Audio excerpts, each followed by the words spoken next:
Hello. Hello. So, episode 2. Episode 2. How you feeling? I'm feeling good. Mm, And it has been turbulent few weeks. I yeah, turned 40, the big 4 and the big 0. 4, thinking about mortality a lot. Yeah. Um, Not very present sometimes, Mm. especially when you become aware of that you're not present. That endless cycle of being like, oh, I'm not present. Yeah. Oh, this thought is making me less present. Oh, no. No, yes. So it's like, but generally in a good place, in a Hmm. very good place. How are you? Yeah, it's been a tough few weeks as well. Some family stuff, I think, yeah, I hold tension in my body as well. So from the kind of, it just absorbs in, very busy, not a lot of time alone, just builds up on each other. But this was not the theme of the last few weeks, right? No, So it's like, yeah, I observed quite a different energy from you. So do yeah. you want to talk about that? I've been very busy, very creative, very kind of, I, there's, yeah, there's just been a great energy flowing around in that I've spent a lot of time in the studio. Mm. And that's given me a lot of clarity, particularly moving more towards like landscape painting, which is something that I love. Mm. What sparked this? A conversation with two friends, actually. No, I mean like just generally the productivity. The productivity, the last, Yes. Yeah. the episode 1. So Yes. the goal of one of them was painting and to produce 20 paintings a month. And I've gotten like close to that, and like 18, 19, maybe even 20. I didn't specifically count, but I'm very happy with the level of productivity. Mm. So our conversation, being accountable, Yeah, checking in with each other, yeah. being, and the other stuff you also committed to. Exercise Yes. 3 times a week. I've done well with that. There's been times where I've been slacking. And also no dating apps. Deleted all of them. You didn't talk about this here, right? No, But we had a conversation outside. Yeah. We kind of walked away and thought a bit about what we wanted to hold each other accountable to. Yes. So no dating apps. 0 in the I whole month, apart from the one time, because I just got off and deleted the apps. And then I realized that I wanted to delete my accounts. So I went on once, deleted all the accounts, because there's a certain part of me where I was like, I feel bad that I don't want to go back to them for now, and they still exist, Yeah, it's always in the back of your mind. You're like, Yeah. how many matches do I get now? Yeah, that little tick of Was it like, exciting for a brief second to come back on? oh yeah, but then immediately it was like, I don't want the like a dopamine kind of spikes that it causes, and just now is focusing on myself. Yes, I'm so scared to go back because I don't want that ever again. It's like, because you get quite addicted to it, right? Yeah, exactly. And we're gonna. How did you find it as well? What about your goals, and Yes. how do you feel you did with it? So I said I'm going to sleep 7 hours, which I didn't quite get to. Like, Yeah. I still deal with some insomnia sometimes, and it's fucking my average up. Other nights it's going quite well. Gym worked really, really well. It's Yeah. like, that's just a smooth machine. We're gonna also talk about this because it's a little bit of a compulsion. I Yeah. need to go back on the bike actually to stop like whatever I'm doing now with the mass. Expanding. Expanding. Reading is going well. I read 2 books in the last month. And I'm going back to quite a few books now because I want to reread some stuff that I've read in the past, which speaks differently to me now than it spoke to me 6 months ago. I started marking books now, Yeah. which is like I'm quite excited about because it shows like a different interaction with the book. It's not just like, but actually making them dirty and putting yourself into the book and what speaks to you, and then going back to it. So I'm quite excited about that. We had this conversation, didn't Yes. you? And I've actually made some marks in the book you gave me. I had this strange kind of block where I loved seeing people's kind of notes in books, but I was like, I don't know whether I can do it. And then from your kind of talk, I've started to do it, and I've really enjoyed it. I'm still a little conscious about it. Of course. And I'm like, Yeah, no, well, by now, pencil works because you can remove it. Yeah, I've been doing it in pen. I may yeah. switch to a pencil. But whatever works. So that the reading is also going well. What I've removed from my goals, and I want to actually not make it a goal anymore, is meditation. Not because I don't want to do formal meditation. I still want to do that. And that's also what I will take into the next 4 weeks. We will talk about this in the end. But I want to do less self-actualizing. Less, I'm doing meditation, but actually bring mindfulness and awareness more into the world and into my everyday things.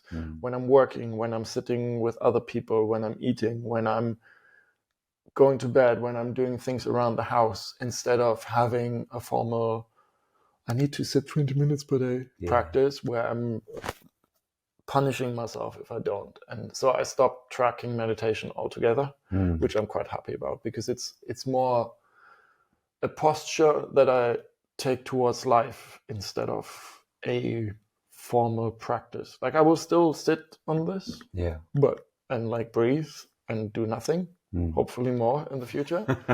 But I really want to get away from the actualization part of it, where it's just about getting somewhere. Yeah. I think it again comes back to the idea of being present. If you're thinking about being present, you're missing the point. So the more you think about meditation and try and push yourself onto it, the more that you're missing it, you know? Meditation is about letting go a lot of it, and that's not kind of holding on to the things that are there. I don't know, but by now I'm like so confused what it all is. Okay. But like, yes, so last 4 weeks, I generally feel good about progress, but I also feel like I want to gain a bit more like focus again. And like everything's going well. I can't complain about my life. I'm in a gorgeous place. I have lovely people around me, but also the playfulness. So we said like 2 things to ourselves in the future last time. For you, it was like little steps. Yeah. Do you feel you achieved that? Yeah, I really did, you know, and I'm really quite proud of myself. You know, part of it was little steps and part of it was belief in myself. And they've come really hand in hand. I think with each little step, and particularly when it's very measurable progress, then you can very much look back and be like, I did that. It's a lovely thing. Yes. And you, playfulness? How playful have you been? Yes, I will definitely more playful. Wonderful. But also want to increase that and like do that in realms of making everyone feel comfortable, but like just generally showing up in my life in a playful way that sometimes just means doing things without having an end goal in mind, which I quite enjoy at the moment. Yeah, just coming into situations with no expectations. Yes. And that kind of is the heart of playfulness for me, because if you have expectations, there are certain outcomes you want. And I think the heart of playfulness for me is the idea that the outcomes are almost endless. You know, there's no like set path. So your path can be anywhere. And that gives you a bit of freedom and gives you a bit of a dance with the world. Yes. Which I really love. So how do you want to approach today? So we're gonna talk about addictions. We're gonna talk about particularly some of the positive effects like obsessions, how we deal with it. And we're going to start with something that we both talked about throughout all of the time we've talked, which is screens and screen time. And I think that's quite like a universal attraction. And it like, I've noticed that having your phone on you, as soon as it buzzes or as soon as you get something, there's a pull to it. Even if you disregard it, then there's something in the back of your head being like, Do you usually use notifications and all this? So my sound's always off, but it's on silent, but the vibrations are the one thing. For which things? WhatsApp is a big one. Okay. Instagram is a big one. Those are the 2 kind of biggest draws that I have. Yes. What about you? Screen time is an interesting for me. I noticed this like since more than a year or so. Like if my screen time is more than 2 hours per day, mostly it's not good for me. It's like I have an addictive personality. So and generally I could, like, if you would let me roam freely, and there was probably days like a few years ago where I was spending like 6 or more hours on my phone. And never made me more happy. So, like I'm off social media since November completely. Yeah. I was planning to come back in March, but then expose myself more to it, but actually make it a choice. But now it's not a choice because I said, like, I'm off it completely. I don't want to. It's usually not help, like, so screen time and social media are obviously connected, like in a lot of ways, but I noticed just generally, even spending too much time on WhatsApp, like, or like waiting for people to respond, or being engaged in conversations too much is not helpful for me. So like I try to have a general average of like 1.5 hours of screen time, including the gym stuff where I'm actually on the phone and logging sets and all this and playing music. So 1.5 to 2 hours is useful for me. And I usually, so the phone is interesting because you watch people on the tube being engaged with it quite compulsively. And I want to do it too. Like, I don't want to just sit there and do nothing. And look like a creep because I'm just looking around. So, but what the phone helps me with, and I think probably for you as well, is like just not being there and sometimes just being engaged with something. Yeah. And it's an interesting point you bring up. Like when you're not doing anything, the perception of you is different. You know what I mean? When you get to like a public space and you're like, there's a bit of uncertainty. He has nothing to do. Yeah. Like it's like, oh, so what is he doing? It's like, yes, you're by now on the tube when you're not on your phone or reading a book, you're kind of weirdo. But that's only a projected perception that I have. I think some people believe that. Like that, I think there's probably a mix of opinions out there. But I love, you get really beautiful moments of watching people when they don't know they're being observed. You hear like really cute moments between people, or like you see someone smile and their whole face lights up. You know? And it's really lovely to watch. So screen time, also you said it should be a focus for you in the future, right? Yeah, so I'm not down to 1.5 to 2 hours. I'm 6 to 8 hours on average, and that is a lot. And I'd love to bring that down. For me, it would be great to be close to 4 hours. I think that's quite like almost halving it in a lot of cases. So it's quite an expansive goal, but I'd like to get there. How is social media affecting it? It's a bit hard for me because social media in some ways is part of my job, promoting myself as an artist. But again, then how much of it is, all I need to do is post something and walk away from it. And that's how I'd prefer it. I very much hold on things, you know what I mean? And then waiting for the reaction when you post something. Which is most of the time. It's not the posting. It's more like the, who? It's like, exactly. So reactions to it. What else? I think that it's part of more of like a systemic problem with me, which is just not wanting to be alone with myself. I think one of my greatest kind of addictions this is a broad category, is escapism. Just taking time. Anything. Yeah, anything like books, audiobooks particularly. We're going to talk about a bit more, but I think, social media is a big one. Just people, we'll talk about relationships and how you can not be alone with them. I've got a big family, lots of siblings. So even there's always been people around, always. So I don't have to be alone at any point in my life. And I think that's really detrimental. And what does it help you with though? I think that it brings a level, like I'm very good at multitasking. I'm very good at I'm often painting and listening to an audiobook at once. And I like that level of absorption. So I can I paint best when I take myself out of my own kind of mind, when I'm just painting with my subconscious, when I'm just painting with almost organic, just flow, maybe I'd call it, and the audiobook gives me something to just focus on. Well, that's a nice advantage of it, right? Yeah. That's like an upside of it, That's of escapism. wonderful. And I love being in my own mind and my imagination. I've got a very rich, like visceral, very visual imagination, which I love, and definitely has helped me become a better artist. What about you? How do you feel about being alone with yourself? I had to learn it quite the hard way. So I used when I thought back of my own addictions, I used relationships quite a bit to not be alone with myself. Like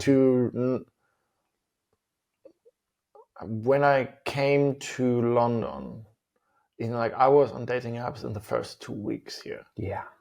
It's like, because my job was overwhelming, like it's a new country, new people, like I'm alone here, so I'm on dating apps, which is a fucking terrible idea. It's like you are not settled at all and you're all over the place. And I have like a lot of regrets for the last few years of like how I showed up to people, because like really spending weeks and months by yourself. Yeah. Not seeking validation, not seeking attention. Yeah. Because it's so like that's that dopamine hit, isn't it? Where validation, attention can just spike you, and connection just in general. Like, and I have quite a few regrets of like how I showed up in these relationships. Because I was not able to hold space for myself and really feel like when things were coming up. And I look back at every relationship and I know like it was not my best self. And it's like, even when I thought it was my best self, because I was just a few triggers away always from things that spiked me over. And I didn't even know they existed. You know what I mean? Because I never had like the time to also hold space for myself to really grieve about certain things that happened in my childhood, just generally how I showed up, like trauma that happened over the years. And being able to sit by yourself over a long period of time actually is probably the most healing thing that ever happened in my life. Oh yeah. Yes. I think I'd add to that as well. When you have the space and mind to do it, I think the more negative you are, the more you can kind of screw yourself. You know, there is. I screwed myself hard. Don't worry. So like it's like I had a lot of behaviors that didn't serve me well. So like because when you start being by yourself, you will do everything else to stop it. Like let's take people out of the equation. Let's say a relationship ended and you feel quite lost, and like there's grief coming up, there's anger coming up, there's a sense of hopelessness coming up, of like being left alone, and then you try to do things to get a grip again. So like what I did for a long time was like looking up ex-partners for no reason. It's like sometimes, and in the beginning it was to have like a little bit more of a sense of control of like, well, they're not gone. They're not like you don't need to face the grief. You don't need to look it in the eye when you can also divert your pain to someone else and say like, okay, just maybe jump into the next thing. And what I mean is like looking up someone on social media and see how they're doing is then they're like you can still see them. You know what I mean? And it's like reliving the past in a way. Reliving the past, and it's also like it's funnily enough, it's like stabbing yourself a little bit. It's like it's self-harm in a really useless way. And I noticed this later on. It's like when I was starting to miss them less and less, but I still occasionally had this habit of looking them up because I didn't want to deal with other stuff. Let's imagine you're stressed for a presentation and you really need to hit the deadline. Oh, let me look up my ex-partner.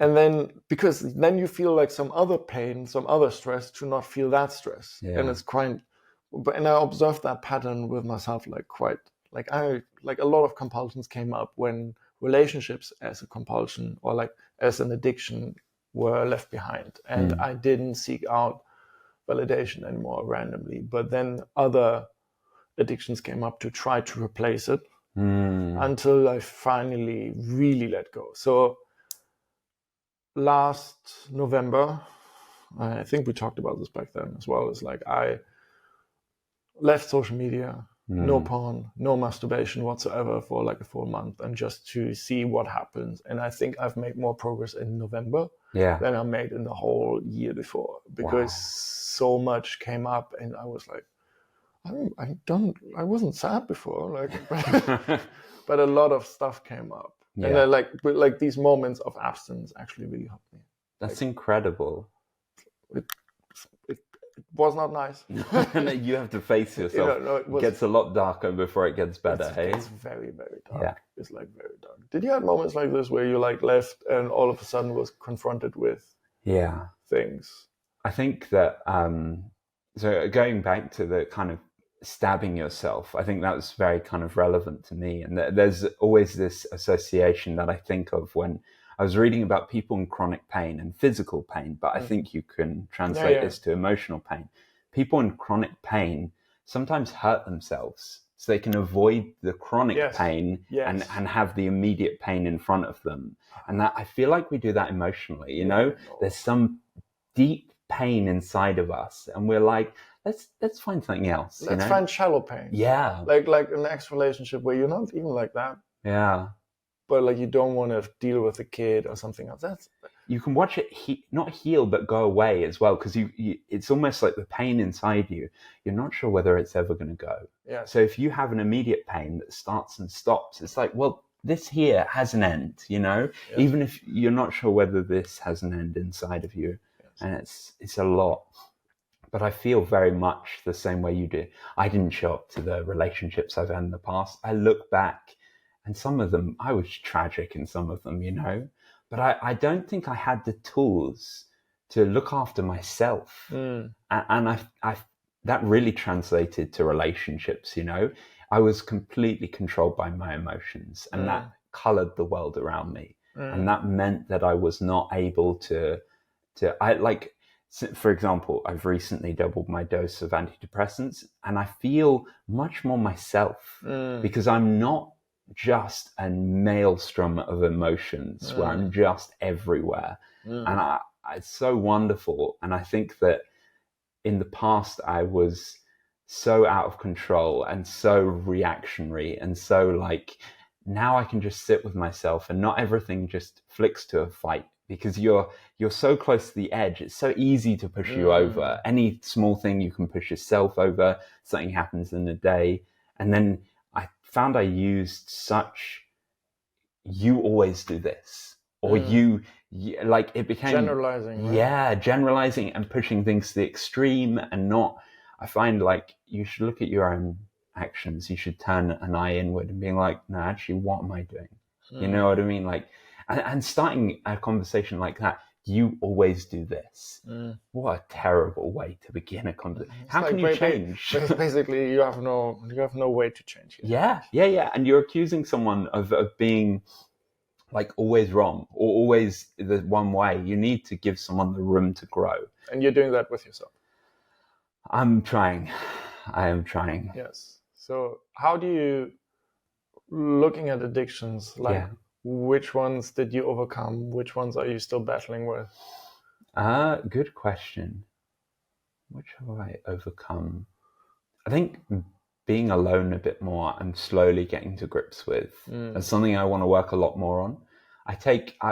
For example, in transit between places, these kind of liminal spaces, walking to work, walking here, put music in, put an audiobook in, and it disconnects you from the world. But then every day, you know, like I walk to work, and a few times I've just taken the music out and just walked, and it's interesting to interact with your environment in a very active way, not in a passive way, not just switching off and going from point A to point B. That's my whole point about awareness. That's what like I have stopped listening to music in public places altogether, because I love you're a participant on this earth. You know what I mean? It's like, and it's like quite exciting when you try to look at trees like children look at them and be like, you know, like, and have a little set of awe and wonder, and it can make your life amazing. Like it's like without trying to be like, okay, I'm listening to this now and basically going off. I still need to do this during workouts. I can't do without music. Like I need to be like in a certain mindset that drives me also somewhere, but like everything else, I try to just be as present as possible and try to really be there and not try to distract my mind. It's really helping. Like just especially the commute. Like I love longer commutes now because of it. I used to go to work as quickly as possible in the past, and by now I'm like, no, I'm taking the train. And like I like the idea on the train is like, oh, this set of people will never sit there like this again ever. This is a once in a lifetime moment. It seems mundane, but it seems kind of sacred to me when you look at it with this, like, and you're really there. You know what I mean? It's a better life, isn't it? Thinking of every moment as your life as once in a lifetime. Just being like, so hard though. Oh, like, tell me about it. I think the addictions just in general are like a way to, because it's very hard to also perceive things that are inside of you as unique. And this is just one moment in time. And it will fade away. Your grief, your sadness, even your happiness, everything, this will just momentary, right? It's like clouds passing. And you're looking at them being there, actually there. That is like probably my lifetime ambition now. I think it's hard as well because, like you're saying, when you connect back into reality, you notice how many people are disconnected. I've done this a few times on the train now, and you just look around. Everyone is looking down, has music in there. Vast majority of people, and then you realize the difference. You know. And I'd love for more people to disconnect and more people to, and I understand. Connect, actually, not disconnect. Sorry, the opposite. More people to walk away from disconnection. But I think underground's quite a difficult space to do that. It's very noisy. It's very loud. There's not a lot of sunlight. Yes, but even you can, like, by the Northern Line is fucking terrible, right? It's like so loud. It's so loud, but like even with that noise, I try to sense something in it. It's like, yes, it's everything in me wants to push this away, but I like trying to observe the sound and me trying to push the sound away. And we're like, we're like uncomfortable here, huh? Like, and what? Like, there's even something sacred in there. I believe. But I don't like. Obviously, I don't know. But like for me, it's like I try to really use, especially uncomfortable situations, to be present, because it's nice when you can do it, like when you sit here and it's all comfy and it's quiet and you have nice background music on. No, like do it when, can you be present in a fight? When like you're fighting with your partner, when you those are the most important times, right? Exactly.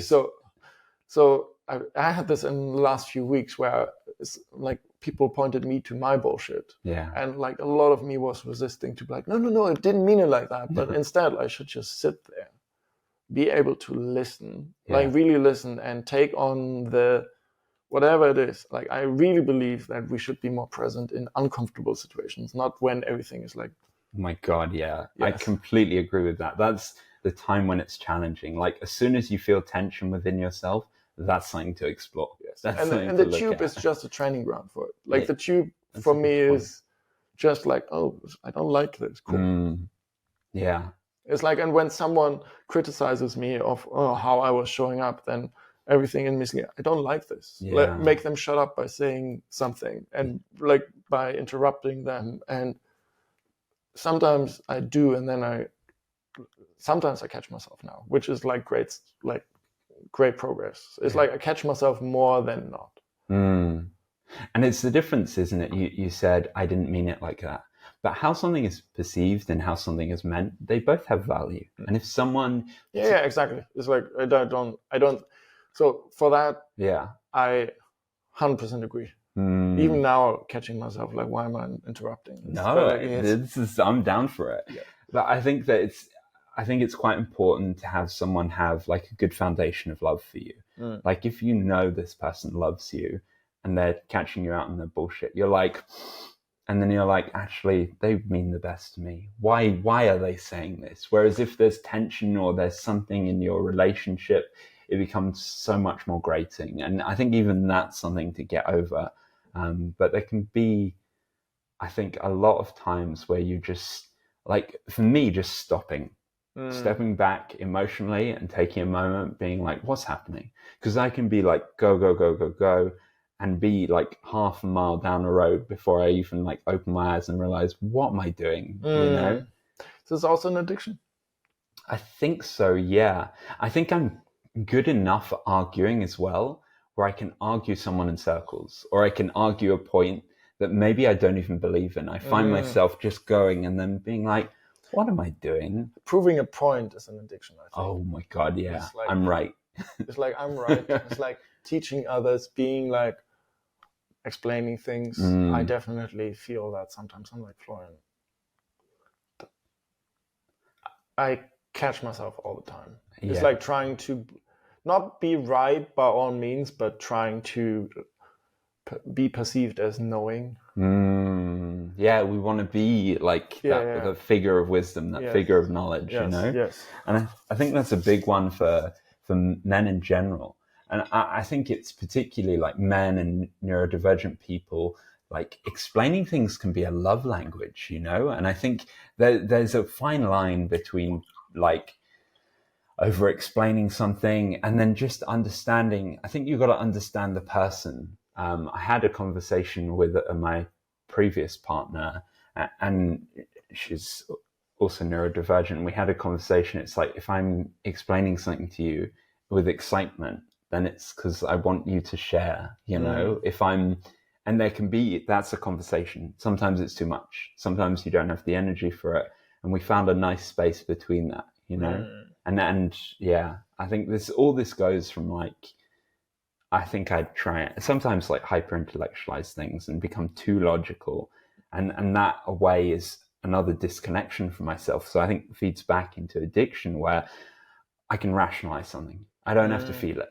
I can step out of myself and kind of take something as like, oh no, but logically this means this and has this implications. And I found my partner always arguing from an emotional standpoint and me bringing logic to it. And we often did not meet. There's a lot of tension there. And I found more and more I needed to step back and be like, okay, sometimes we're arguing the same thing from two different spaces.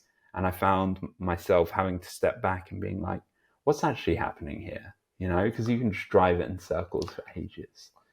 Sounds to me that you should probably also feel instead of think. Yeah, I disconnect a lot from that. You're like, oh, I can give you a logical explanation. Like, I'm often the same. But like really feeling what they're saying instead of just hearing what they're saying. Yeah. Like, because I can take every argument apart, scramble it back to you, throw it back to you, and make you feel like you're wrong. Yeah. It's not a nice thing, but I fail sometimes to just listen and feel what they're saying. Like, including with you, by the way. Like, sometimes I'm like, oh, we should bring this back to addiction. Like, we're on the clock here. And I feel that, but like giving you also the space to express something that I can feel it is something that I'm working on. It's hard, isn't it? Like, particularly there are some like more extrovert people, more introvert, and when you're in social settings and spaces, how much space are you taking up, and this and that. I want to. There's like a great philosopher, Buji Banton, who talks about like, my cup is full to the brim, and it's this idea that I've had in the past, particularly with pain, with relationships, using people, and like I just I didn't have the tools to help myself, but I couldn't take in anything, and I think this stepping back, being silent, being with yourself, you empty your cup a little bit. And I've always liked that as kind of a metaphor and an image. If your cup is always full, anything the world tries to add or pour into you, you just like spill. Would you take this as, like, speaking to past Jolly, what kind of advice would you give him for addictions?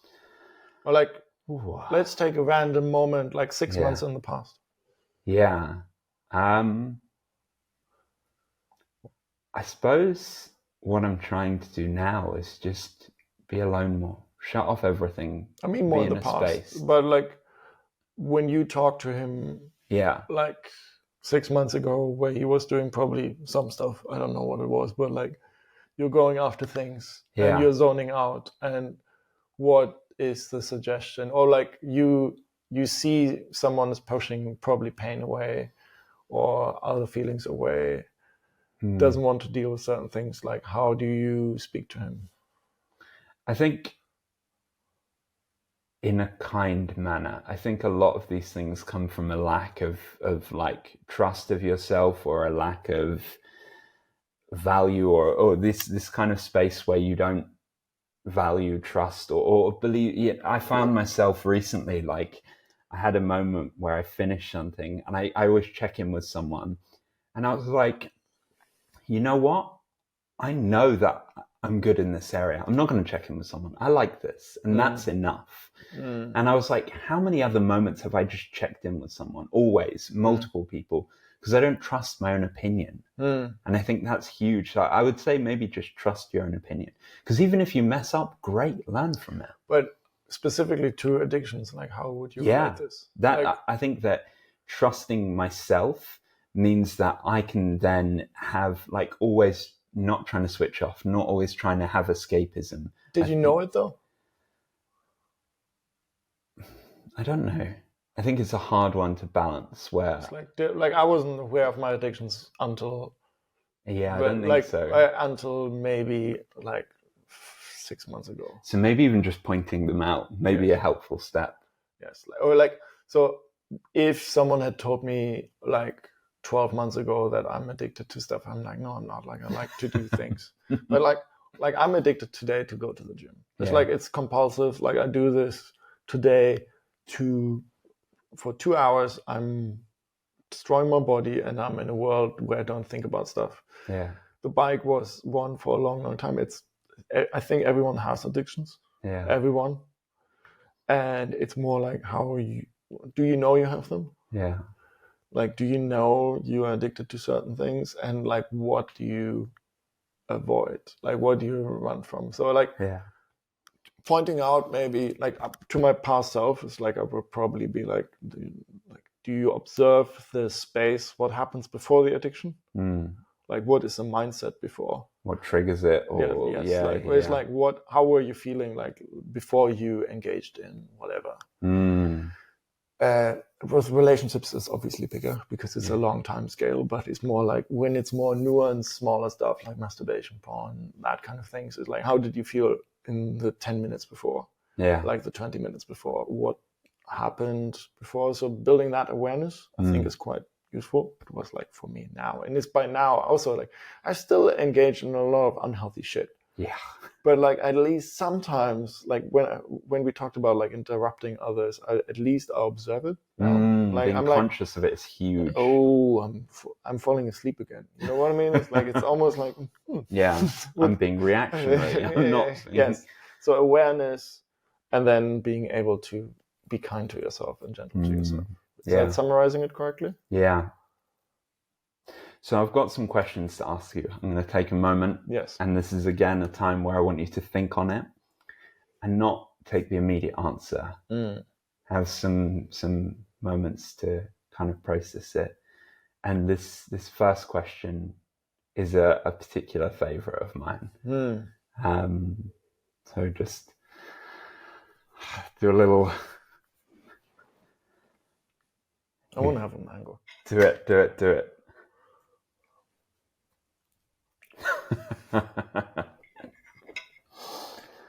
So, the first question I want to ask.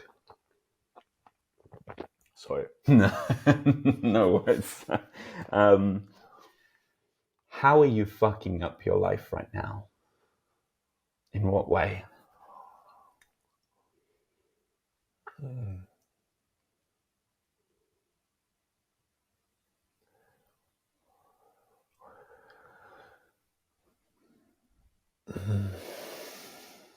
Fucking up is a big term. Yeah. Because I used to fuck it up way more. Yeah. Than I used to. I don't care about finances. And I should. I should think ahead to... I turned 40. And I'm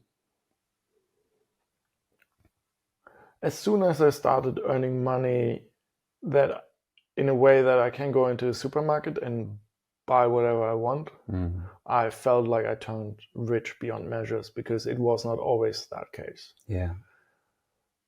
And after that, I stopped caring. I'm like, I will be all right. It's like I'm not the best person at life admin. So being financially more knowledgeable and interested even to build like a more longer term legacy. Like I put things to the side, but it's not really thought through. I'm more like very unconscious when it comes to money. Yeah. Unconscious about my health outside of building a body. It's like I avoid checkups. I'm like, we talked about this earlier today. It's like we did.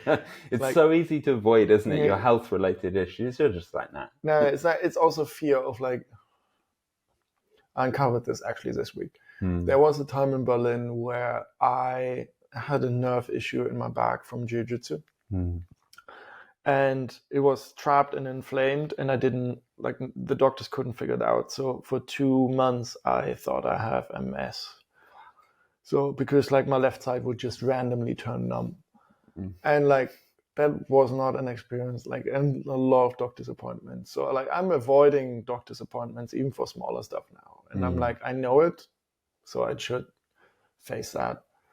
I am, in other ways, I don't think like finances, life admin, just generally being a little bit more on top of things that are happening in everyday life, I don't think I'm fucking my life up, actually. So I'm actually feel quite settled and content. Like even when I look at I could clean my apartment a little bit more, but it's not like, oh my God, like get your shit in order, you know? It's like I procrastinate a little bit too much.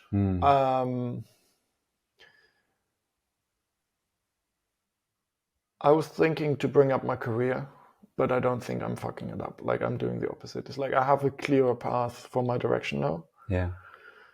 But I'm not striving to like become VP or something. I don't care. It's like, and I could like, if past Florian would look at myself now, it's like, you should be doing more. It's like, I'm like, no. There's a drive, isn't there, to always be reaching that next step. Yes. And I'm like, no, I don't want to. Like, thank you. Like the cost of my happiness and like the freedom and the, like my cup is not full. And I quite like that feeling of like not being, and sometimes I'm feeling guilty because like, shouldn't I be working much harder? Yeah. And shouldn't I be working like 60 hours? But I think that's also like an addiction that I actually got rid of quite happily, because work can be used to push a lot of things down. Work and being like, so I'm not using work anymore, and I'm very happy about it, although I sometimes feel guilty about it to not be striving more and like working harder. Yeah. But I'm okay. So I don't. Finances, health, life admin. I think that I think there's a lot in particularly men and wealth and job and status and worth. And I think I'm the other side of that, where, you know, what I do, particularly painting, is not, there's no quantifiable measures for it, and there's no easy progress, and there's no, so I think maybe this is quite a universal thing among, maybe not, but some men have this idea that's intrinsic to like, oh, I'm not earning enough, or I haven't got a good enough job, and that my wealth is dependent on that. Happiness. And trust me, it's not just men. It's like, it's way too many people, especially in this city. Like capital cities, London especially, fall into that. It's an interesting one. And what about, so now let's talk about the next 4 weeks, what we're going to do, what we'd like to make our goals. So I want to keep sleep. I want to try hitting 7 hours, which is more, and I want to try a bit harder this time. Like my evening routines, like that are actually increasing sleep quality, would increase sleep quality, were quite shit. I was still doing stuff, watching YouTube, whatever, and it's not helpful. It's like really hitting 7 hours. On a similar trajectory from earlier this conversation, I want to be able to do more. I want to do nothing more. Like I want to be able to sit in a space without doing anything, without having a purpose, without being able to, like, just to let things move through me. Like I'm feeling very present with like the outside world, walking through work, like I feel very present like in most of parts of my day, but whenever I am, like especially evening hours, I'm like quite drawn to entertainment.